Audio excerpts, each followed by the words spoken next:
Hey, peace. You mean I was doing all that talking? Y'all couldn't hear me. Man. You guys can hear me now? I was going in, believe it or not. How's the volume now? You guys hear me? Peace to everybody tuning in.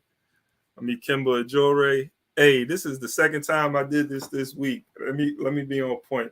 I'm gonna have to get myself a producer.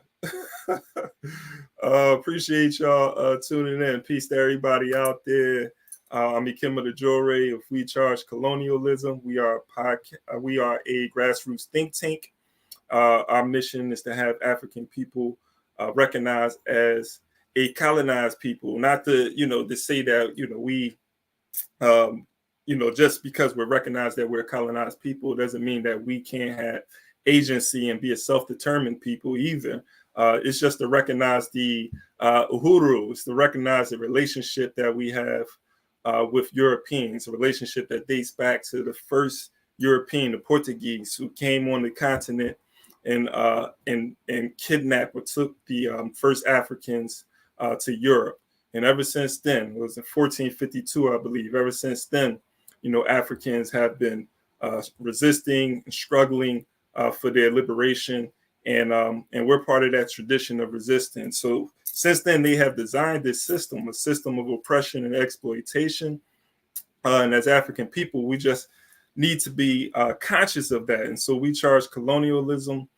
We making sure that we are not just putting out the information about our conditions, but developing solutions, things that we can do to combat colonialism and imperialism in all of its forms. So with that being said, we're looking at a couple of things that I said. You probably didn't hear me. January the 14th, Dr. Amos N. Wilson had transitioned. And so that date is coming up. And it'll be definitely a time that we should always recognize our great thinker, Dr. Amos N. Wilson. But definitely, I'm probably going to do something on that day to show veneration. And then February the 23rd is his born day. And so I'm definitely going to do something big as well on that day to show veneration to our great ancestor, Dr. Amos N. Wilson. And I'm seeing a lot more people recognize Dr. Amos N. Wilson and working to put his blueprint into practice. So I'm excited to be a part of just a movement of people who are starting to implement this plan. It's the blueprint for Black Power. He says it's a moral, political, and economic imperative for the 21st century. This book was written in the 90s. So Dr. Amos N. Wilson was preparing us. He wrote this in the 20th century, and he was preparing us for the 21st century so that we can do things to empower ourselves, so we can carry out the right plan to liberate ourselves from oppression and exploitation, the masses of African people. And so him transitioning in 95, not even living to see the 21st century, but he left us a work. So left us some work to help carry us through the 21st century. So we got to give big up to Dr. Amos N. Wilson for doing that. With that being said, I want to get into this. It's Sunday night. Like I said, I'll be here every Sunday at 9 p.m., but I'll be doing these studies throughout the week, 1 or 2 studies throughout the week before Sunday. But y'all can come here Sunday at 9 p.m. and I'll be doing this study session. So I stopped off on page 14, still discussing coercion. I'm going to finish up this section and then go into influence as power. And, probably won't go too long. I say that all the time, but we'll see what happens. So for all those people who are following along in the book, I'm on page 14, the first paragraph, which is the only paragraph on page 14. And make sure that you like and share too. Like and share the podcast.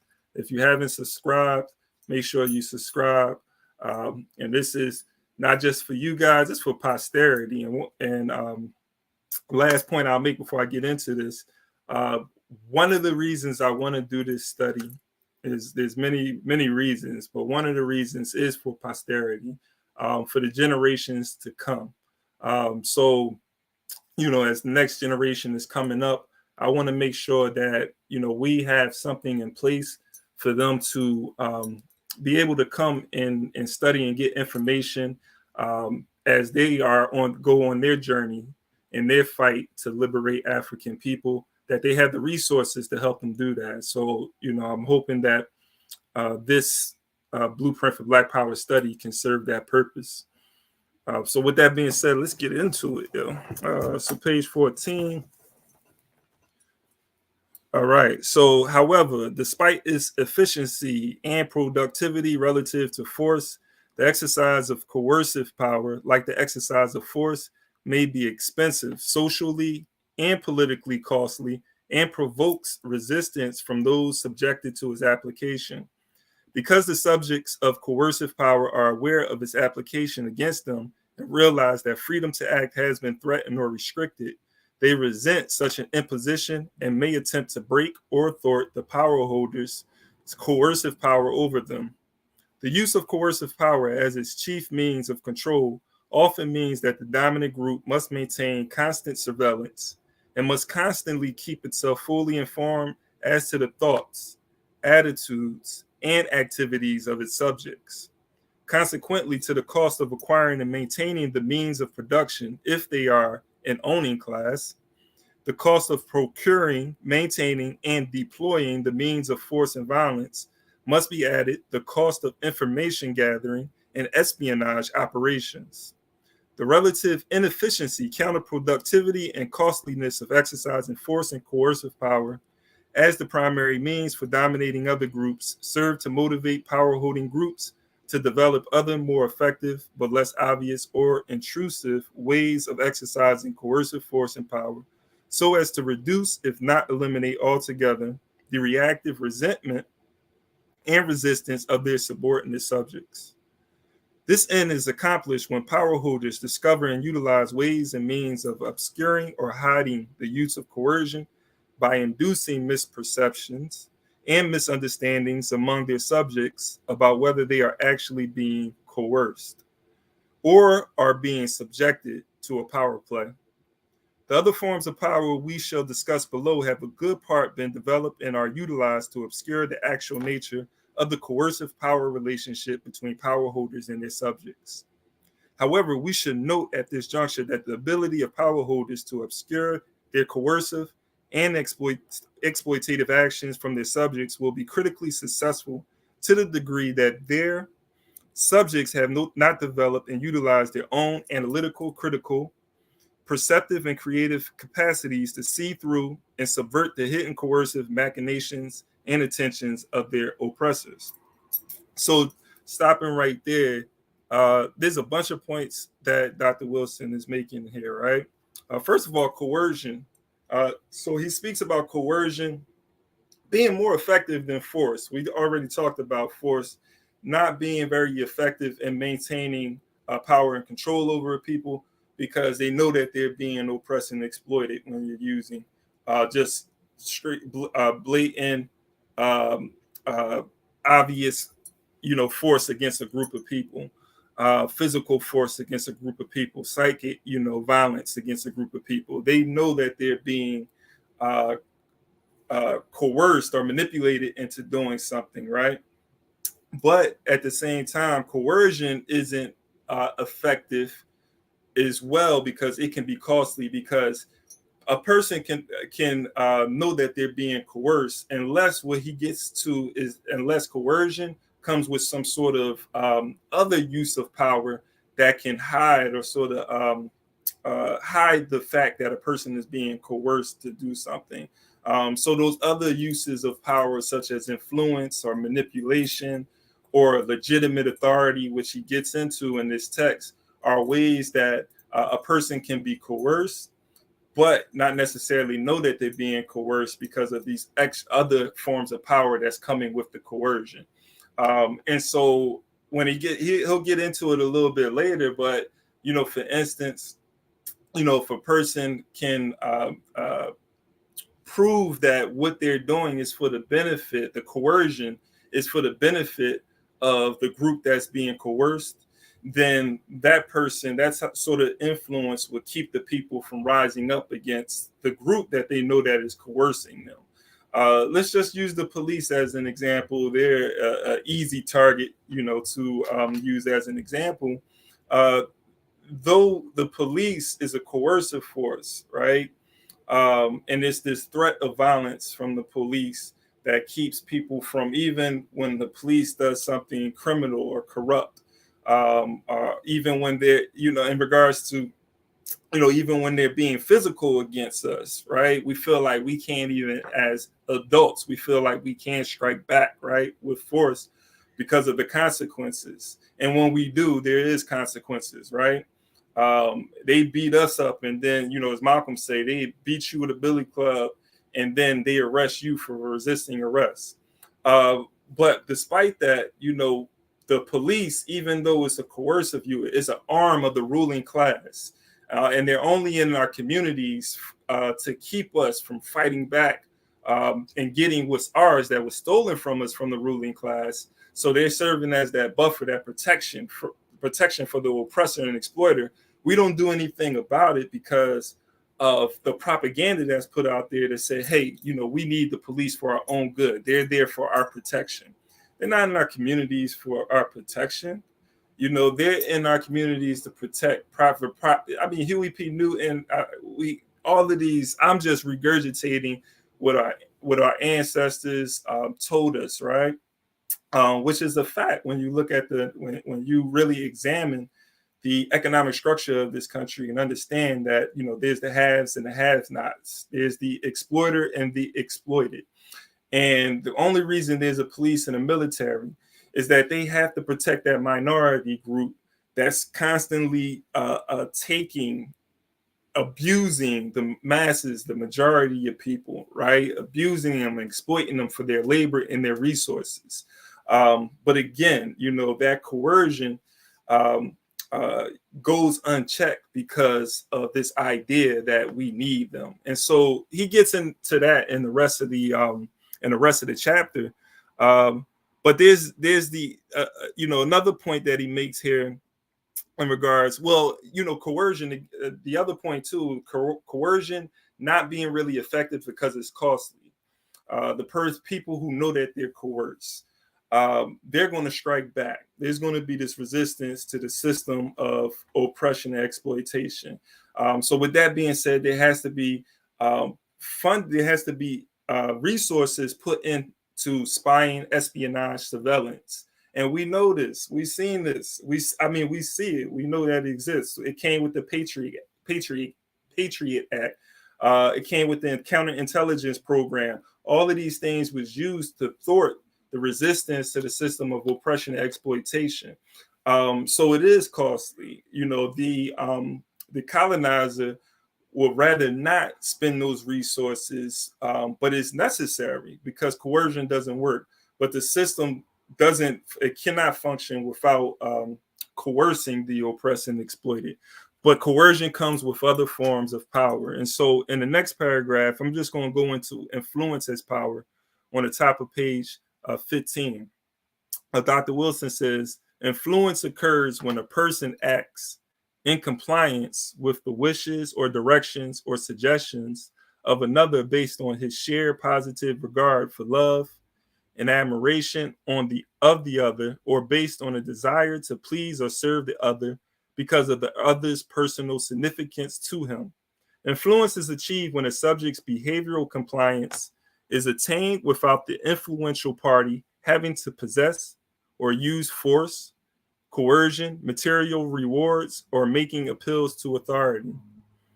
This is especially the case when the subject complies with the wishes, suggestions, or commands of the other while engaging in no relevant, independent, or deliberate thinking, reasoning, or rational processes whatsoever, or when a subject complies out of a conditioned habit of obedience and regard to the other, right?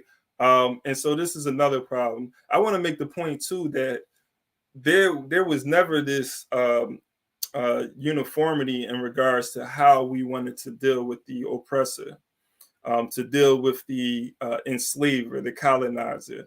there always was conflict even among ourselves. So there was people who really don't fall into this category, right, of being influenced in this way, because we were fighting to get away from the colonizer. We was looking to build a nation of our own.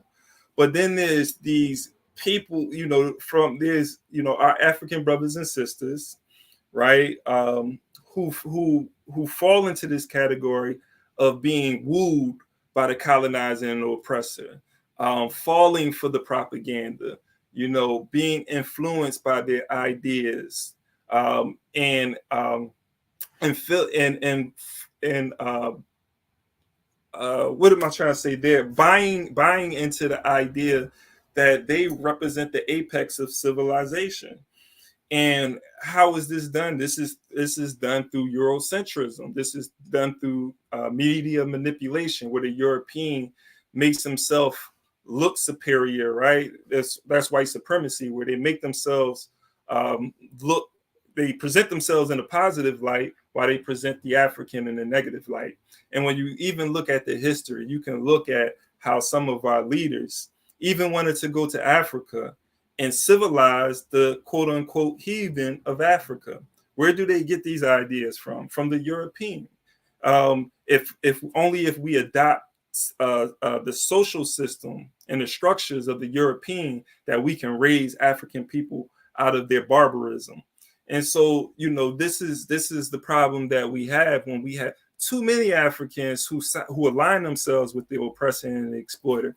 And I just wanted to make that point, because Dr. Wilson, he's generalizing, but he's talking about a certain group of people, right? Because we don't fall into that category. We know what's up. We can't be easily, most of us who come to these studies, we can't be easily manipulated and influenced by these oppressors. We banging against them. But many of our people fall into this category. And this is why this is so necessary, so we can give them an African-centered analysis of the problem. So again, here he said this is especially the case when the subject complies with the wishes, suggestions, or commands of the other, while engaging in no relevant, independent, or deliberate thinking, reasoning, or rational process. The independent thinking that's African-centeredness. That's not that's going outside of the parameters or the theoretical framework that has been presented to us as a colonized people in this system. That's where the independent thinking comes from. This is why the liberation schools are so necessary. We have to educate our own people. Dr. Bobby E. Wright talked about having a Black social theory, like needing a Black social theory. He talked about menticide. So, we have the information, we have the books, right? And so, we just have to apply this knowledge, this information. So, am I going to the next paragraph? I'm going to go into the next paragraph and then stop there. All right, one more paragraph. Wardenberg mentions two important types of influence with which we are familiar: rational persuasion and personal persuasion. He also mentions a third, expertise, which we discuss as competent authority presently. All right. In the first instance, the subject retains the use of his critical or rational faculties, but is led to reassess his understanding or perception of a situation or of a reality, or to accept as reasonable for correct the conclusions reached and recommendations suggested by the other as a result of the other's apparently logical argumentation or reasoning. In the second instance, the subject's behavioral compliance, the argumentation or demands of the other occur essentially because he wishes to satisfy the desires of the other as he perceives them to exist. As Wardenberg posits, the central feature of influence via personal persuasion is that the influence agent does not make her choices on the basis of reasons that she can present in the form of rational argument, but rather on the basis of the desires of the influencing agent. Another form of persuasion might be referred to as propagandistic persuasion, wherein through various media and forms of indoctrination techniques, the subject is influenced to accept certain opinions or beliefs which lead him to think that he is acting in his own interest when this is really not the case. Um, Hey, that part right there, and peace to everybody that's popping in, popping out. I just want to shout y'all out and give much appreciation for y'all tuning in. Um, so the propagandistic persuasion. Next time, um, when I get into manipulation as power, that's in a few pages. I want to go into this propaganda, and we'll probably look at Eddie Bernays when I go into that, because Eddie Bernays wrote the book Propaganda. He gets into um, uh, how there's a minority of people who's able to rule. He's actually advocating for this, right? And these are the conversations that the people in the ruling class have with each other, and so it's important that we read those books too, so we understand the way that the oppressor thinks. But I'm gonna get into that, at another time when we talk about manipulation as power. But here again, he goes into the different types of persuasion, the rational persuasion, where we kind of have we're reasonable um, about things, right? Like we're being logical, but again, it goes to the influence, how we look at the oppressor and exploiter. Like what they say has some legitimacy, right? And we're easily, again, wooed and swayed by their argument. That's the rational persuasion part. And this is what happens when they control the institutions, when they control the media. If we're not so we're at a time where we're putting out information as African people, and we should be having our people reading. You can tell who's reading Dr. Bobby E. Wright, who's reading Dr. John Henry Clark, who's reading Dr. Wilson. You can tell by their analysis. But there's many people who are going to look to Aristotle. They want to read David Hume. They rather read these thinkers because there's something about white thinkers that has them so persuaded by their argument. But when this happens again, like they end up coming up with, or they end up rationalizing the system of oppression and exploitation based off of this framework. Then the second part, in the second instance, he talks about the argumentation of demands on the other occurs essentially because he wishes to satisfy the desires of the other as he perceives them to exist.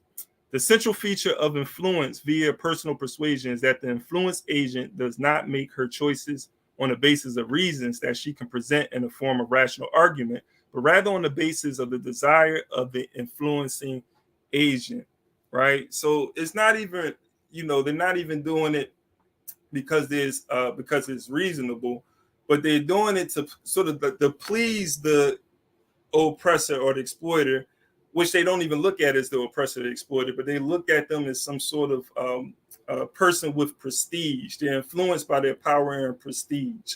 And so this all goes into influence. When we're talking about influence, a person who has influence is something they don't have to physically force you to do anything. You're going to do it because you're just trying to fall in their good favor. That can happen in personal relationships as well as group relationships. And so as African people, we have to be very conscious that the social system that we're a part of, we have to separate ourselves from it. We can't be influenced or manipulated by what the colonizer has presented to us. The only reason, when you think about it, the only reason that we are still tied to the system is because of the influence, because of the force, and because of the coercion. Why else will we want to be a part of to integrate ourselves with a group of people who have historically enslaved and exploited us? There's no other reason. And so, here in 2023, it's a new day.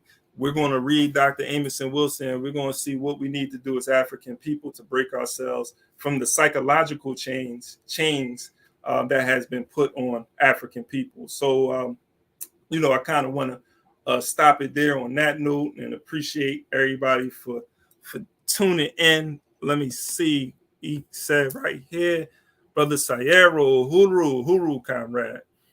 Coercive control is a pattern of behavior which seeks to undermine a person's self-esteem or sense of self and restrict or remove their liberty or freedom. That's a fact, appreciate that. It is a pattern of control. It becomes normalized.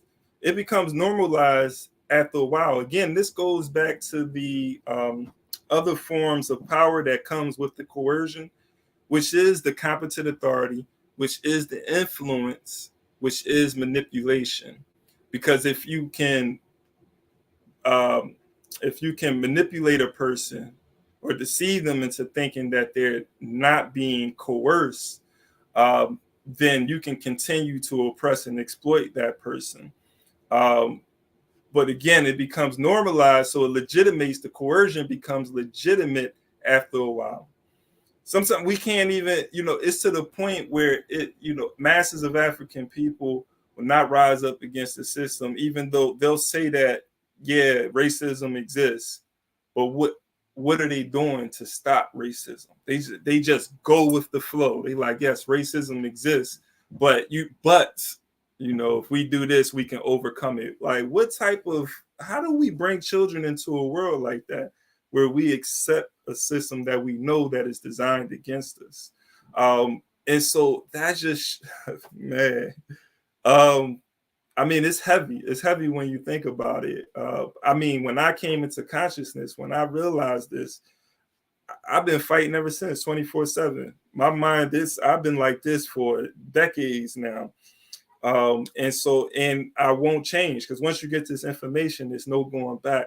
But many of our people are born into it and they're not awakened to it because they're constantly being bombarded with the ideas of the colonizers. So there's things like, I'll leave it at this point. The ideas of liberalism, the ideas of an individualism is more of, when we're talking about rational persuasion, going back to influence, rational persuasion. Let me read that one more time in the first, because this goes back to these ideas of liberalism and individualism as examples. In the first instance, the subject retains the use of his critical or rational faculties, but is led to reassess his understanding or perception of a situation or of reality, or to accept as reasonable or correct the conclusions reached and the recommendations suggested by the other as the result of the other's apparently logical argumentation. Let me put that down. Logical argumentation, right? And so again, when it goes to the oppression that exists in the community, this is why poverty exists in the Black community. It doesn't have anything to do with the system. It's because of you as an individual. You're not doing the right thing, or it's something wrong with you psychologically. You have to adjust to the system of oppression and exploitation, right? Oh yeah, you're right, because yeah, this individual did it. LeBron James did it. Oprah Winfrey did it. Yeah, it must be me. And so it's that argument, and we rationalize this argument, but it's coming from the exploiter and the oppressor. So the colonizer is never going to indict the system. Never will indict the system, because they benefit from the system. They benefit from the system for being white, because it was a system designed for white men. And then white women begin to also benefit from it because of their partner. And it's a system designed for the ruling class, those property owners. And so, we scramble and we fight to become property owners, to become land owners, even though we come from a system where that wasn't part of African society. Kwame Ture went, yeah.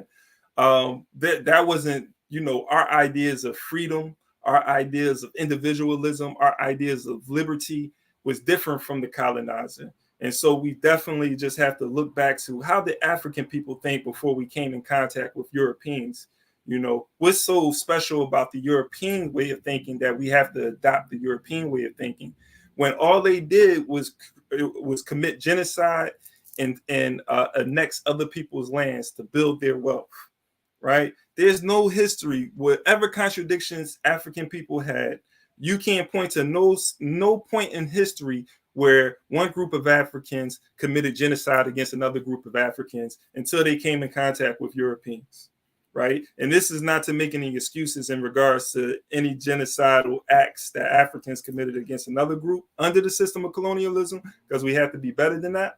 But I think it's very important for us to realize that, to really be conscious of that.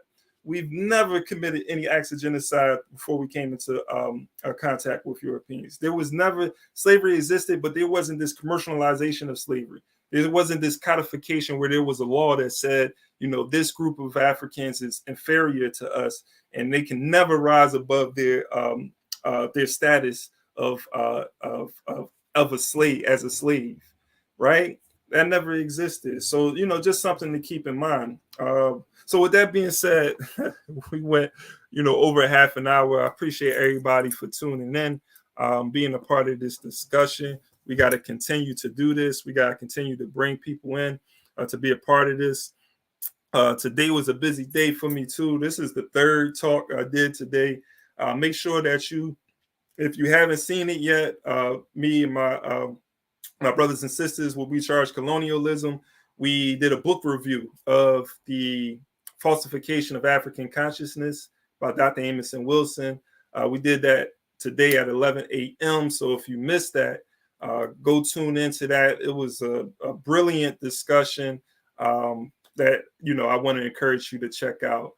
So we reviewed that, and then me and my brothers and sisters of the Abundance and Ujamaa movement, at 1:00, we had an interview promoting our book, Living in Abundance. So me and my brothers and sisters had put out an ebook we put it out during Kwanzaa. But you can say, for 2023, we got our ebook, Living in Abundance. Follow AIU movement on Instagram if you're interested in purchasing that book for 11/11. So, just trying to keep it moving, stay productive. And we have some more big things on the horizon, because this isn't just we live in this. We want to put this into practice. This is the theory. This is the discussion part. But we're going to go into the streets, and we're going to build these institutions. It's necessary that we do so. And anybody that's doing the same, I want to build with you. So, appreciate y'all. Uhuru to everyone out there. Mani Nanguvu. Thank you for tuning in.